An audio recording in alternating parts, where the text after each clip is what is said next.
Hello everybody, welcome to Cruising America's Waterways. I'm Jonathan Edwards, and in this program we continue exploring America's most important historic waterway, the Erie Canal. The first commercial route to our nation's interior, it was man-made, an engineering wonder, and an immediate success that has endured for almost 200 years. We began our journey on the Erie Canal in the Tonawandas, near Buffalo. We explored Buffalo's waterfront and took a side trip to nearby Niagara Falls before heading to Lockport, where we toured a cave and the locks that gave the town its name. Now aboard the Amita II, we're headed east.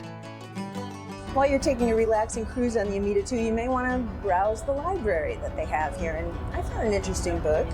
This is all about how my ancestors built the Erie Canal. Well, actually, that's not entirely true, because the Irish were only part of the people who built the Erie Canal, and they didn't start coming to this country in droves until about the 1830s, and the canal started in the 1817 vintage. So actually, a lot of English and German people were responsible for some of the really heavy digging of the Erie Canal.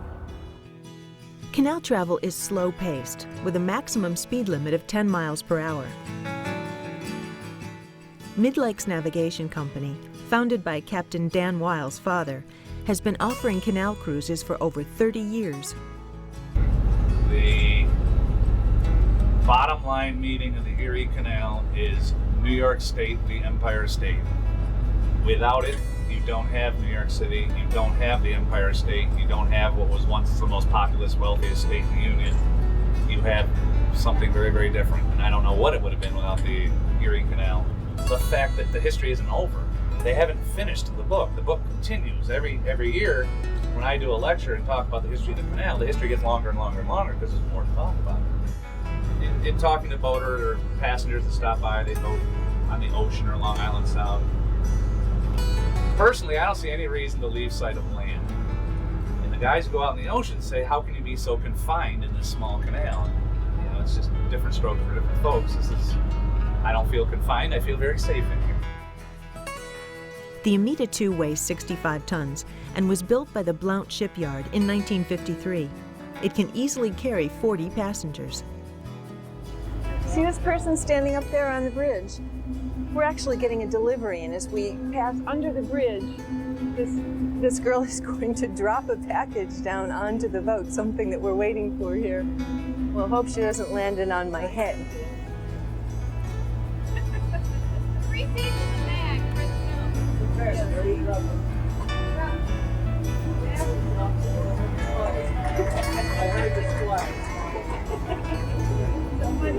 Medina has a boater-friendly waterfront with water and electric service, just steps from the center of town.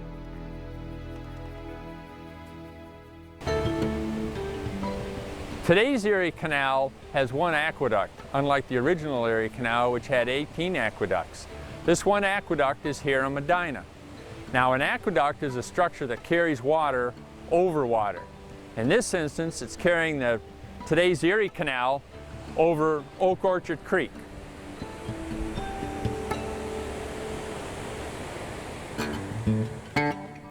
From Medina, it's a short trip to Albion, located halfway between Lockport and Rochester. The Erie's rebirth as a recreational waterway is stimulating the revitalization of many canal towns as tourist destinations.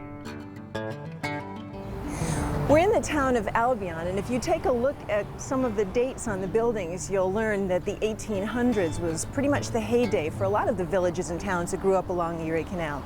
And that's because of all the commercial traffic that was using the waterway. Well, since that time, the Erie Canal has slowed down as a commercial waterway, and many of these towns have lost the impetus for growth, but they've certainly maintained a lot of the character that they had at that time.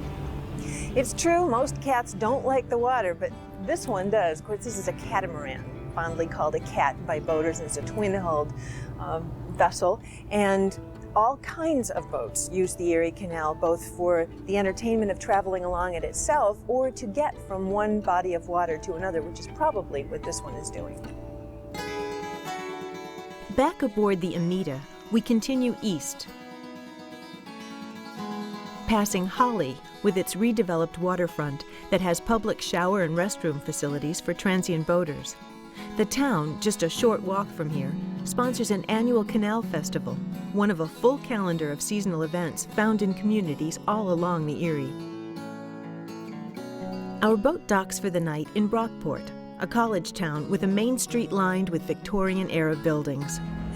Well, I'm here in downtown Brockport, and as I always try to do when I'm in a new town, I'm shopping around a little bit. I found a bookstore. It's the Lift Bridge bookstore, and in there I found a real treasure. It's a brand new book all about the Erie Canal, and it's full of pictures, including our boat, the Amita II. So I'm going to have a nice evening looking through this book, and before I do that, I'm going to do a little more shopping. Well, here I am eating breakfast. This seems to be one of the major occupations on any cruise. In fact, no matter how big the boat is, no matter where you're going, they're bound to feed you very, very well, and they are certainly doing that here. We are having breakfast on board this morning. We spent the night off the boat. We were in a hotel in town, and they picked us up this morning on a school bus, which brought us back to the boat, and we were instructed that we should be very careful not to fight with the other children. We're back here, none of us having had a fight, and all of us ready to eat a big breakfast.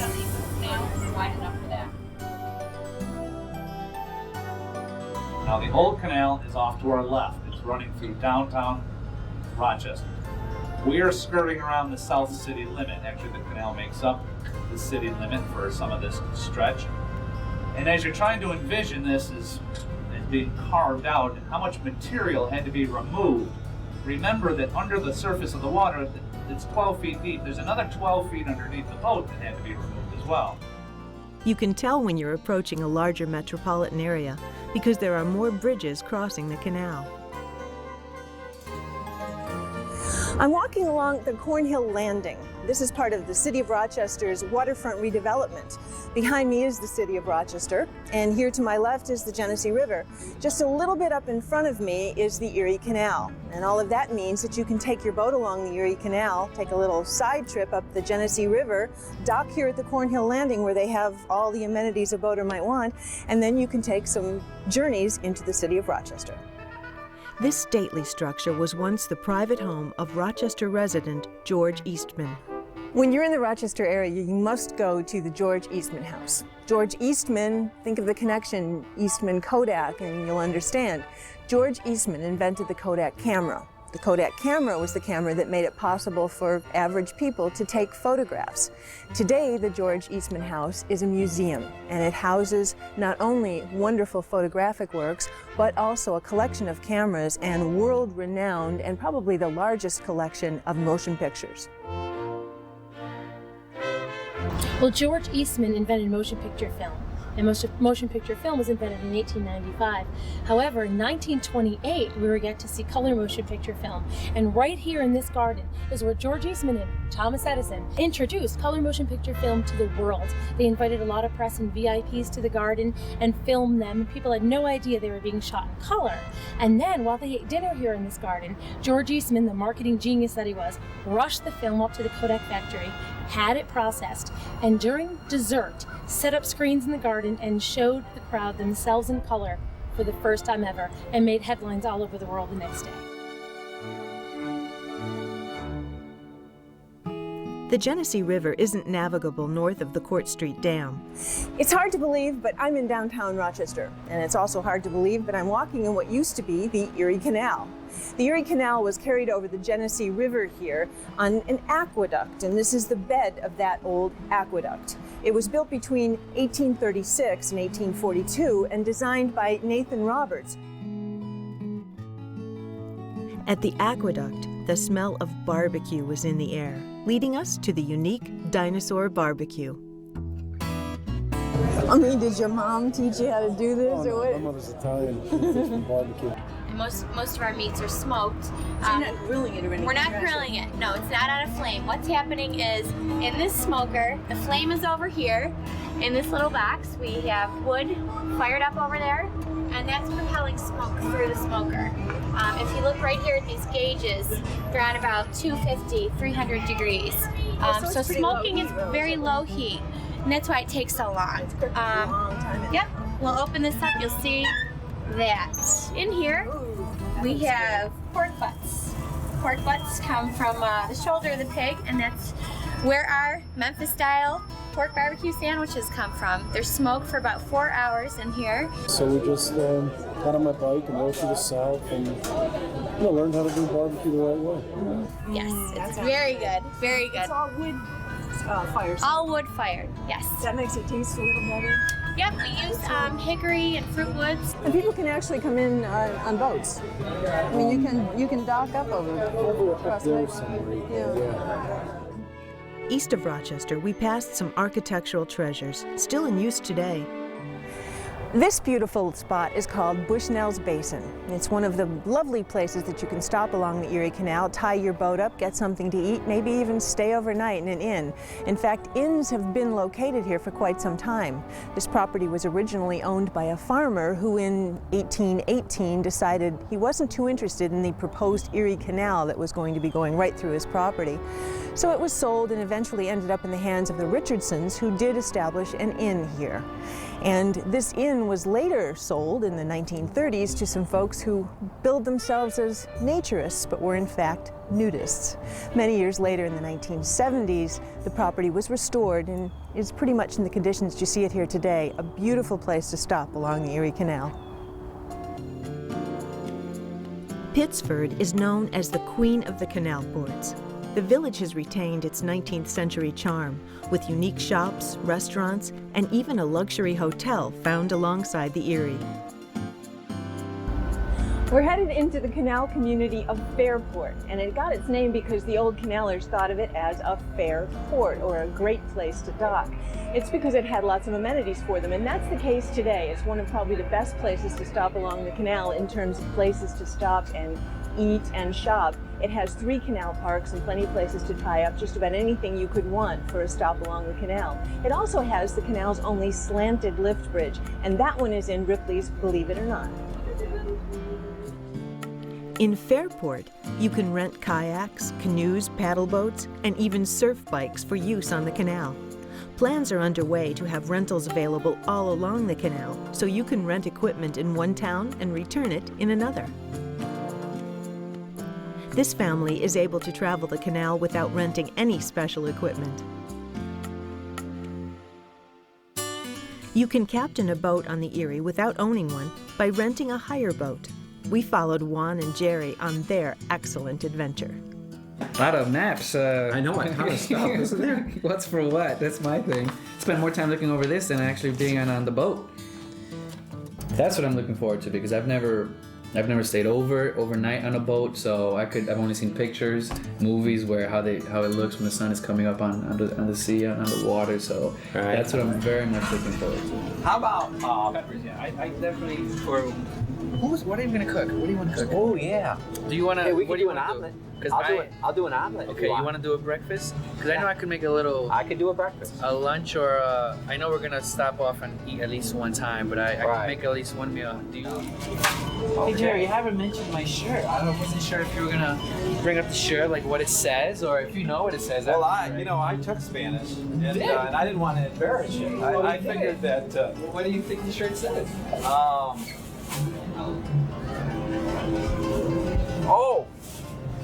Something about I went to Kaylee. What did you do? Hey, close. Something? That was close. I know. When was that? When you took the lessons? Back in It's been a while. It's been a while. Okay, I can't really tell. That was pretty good. It says Vengo de Cali. That means I come from Cali, which is in Colombia. So where my family's from. And cuando va usted? Where are you from? When are you going? Oh, when are you going? I come from Cali. When are you going? So that's rice. Arroz. Medium green. Goya, oh boy, the best stuff in the world. Just that. Oh, actually, I didn't check with you. What types of beans do you like? Do you like red? We have red kidney. O frijoles rojos pequeños. Cover your ears for a minute. This is the part where I'm supposed to say I really don't like rice and I don't like the beans. So how am I supposed to know which one I'm going to like best? Pick any type of beans that you want there. Oh, right. I'm glad you're so open to this. Oh, yeah. Thank you. Thank you. Once the groceries were bought, they were off to Macedon for training on the use of their boat. First of all, as you're out underway, you're not going to be all left alone. If you have any problems, we've got people for you to call. Right now, it's clean. There's no water in it. There are no parts or pieces hanging down, hanging around down there. Bad. So if you see water, if you see oil that's been sprayed, if you see transmission fluid, if you see parts of a fan belt, anything like that in there, give us a call. Go ahead. Yep.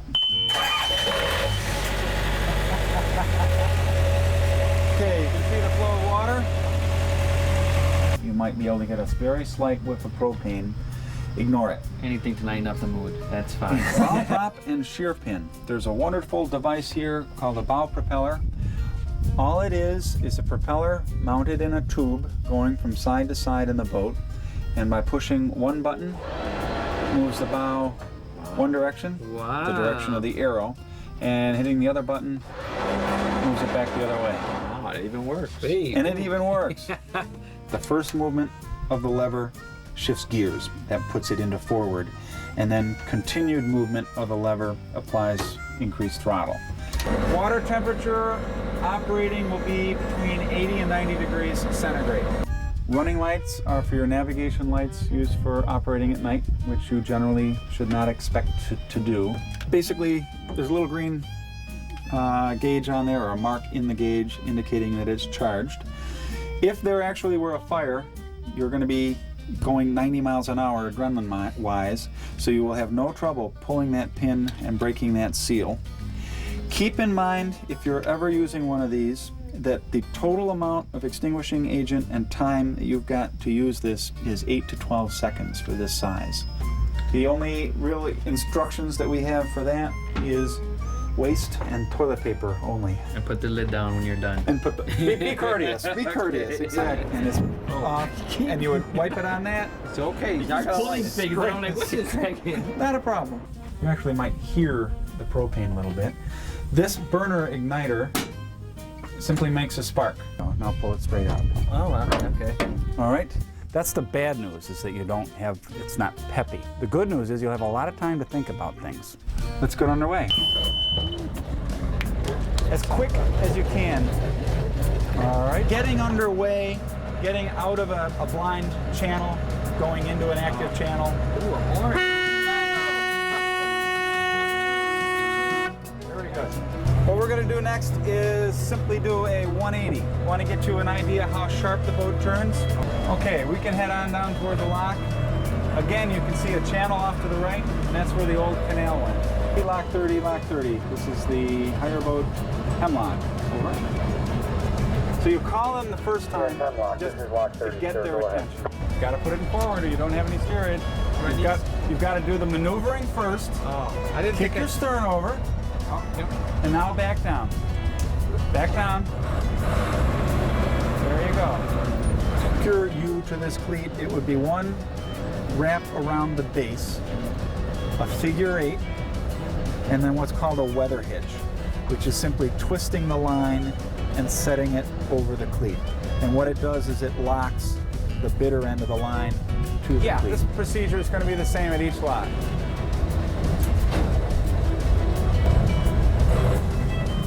Don't steer in reverse.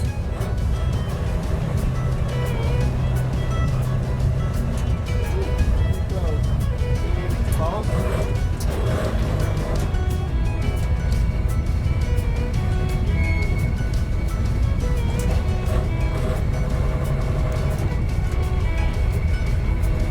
are we doing in terms of where we are on the ropes? Grab anyone close. See something that I'm doing on a consistent basis that you're doing fine. You're getting confused occasionally, and that happens. The key is that when you get confused, don't overdo anything. Don't panic. Good enough speed. I don't need to go any faster. You don't have to go any faster. What I would do is get over to that half of the lock now, as opposed to as you're going through the doors. Fine. At last, they're on their own. So after you turn it on, you just go over and Yeah, if you want to go ahead and untie that front rope, that'd be fine. Aye, aye, Captain.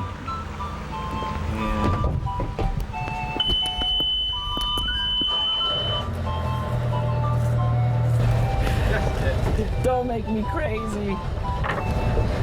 All our lines are in. Yep, all lines are in. Good. Away we go. We're gonna have to do it in the order that he said. He doesn't know what he's talking about. That's what I think. Let's do whatever we want. I think we're okay. We're two pretty smart guys, right? We're able to just figure this out on our own. We're at 782. There we go. And that's How'd you know we were at 782? Oh, right there. And it says it right there on the red thing right there on the side. There's a red marker over there. Okay. Look at a ducky. There's a ducky there too. It's the first sign of wildlife here. Oh, that's a beaut. Our first lock. On our own. We're grown men. I could just cry right now, Jerry. This is the start of something. Lock 29, this is Hemlock, looking to pass through. What would you say? Okay, I can't remember what he said. You got instructions if you need to use them. We do? I think it's lock 29, lock 29, lock 29. Okay. Lock 29, this is Hemlock.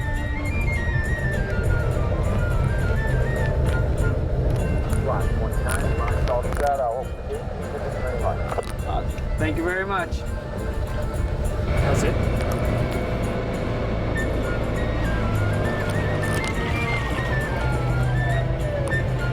Good. You got us a line? Yeah, that was nice and smooth, Jerry. All right, I'm buddy. impressed. Good job. Very, very nice. Wow. Juan and Jerry are heading east aboard the Hemlock towards Newark, passing Palmyra's redeveloped waterfront. Palmyra is the birthplace of the Mormon Church, where you can visit the print shop where the Book of Mormon was first published in 1830. At Newark's Canal Park, the boat is tied up for the evening, while Juan and Jerry shop for candy and soap before enjoying dinner at a local restaurant. So you think you really know people until you travel with them for a few days? Get to know them intimately, really you're personally, yes. Well, you really get to know exactly what a person's like. Juan is sleeping right now while I'm preparing his breakfast. What a nice guy, huh?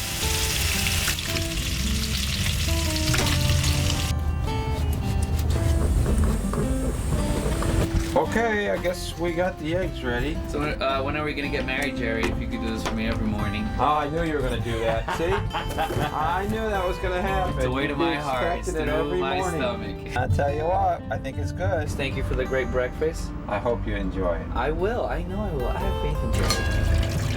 Oh, yeah. Pictures all the way around. I had to take proof just for his lady. Don't send you that know? to my wife. Yeah, just so she could make him do it all the time. You know, maybe we'll be back some other time. It was a great stop. I agree. Good choice. Everything went well. Well, I hope you've enjoyed our adventure along New York State's Erie Canal, and that you'll join us next time as we continue cruising America's waterways.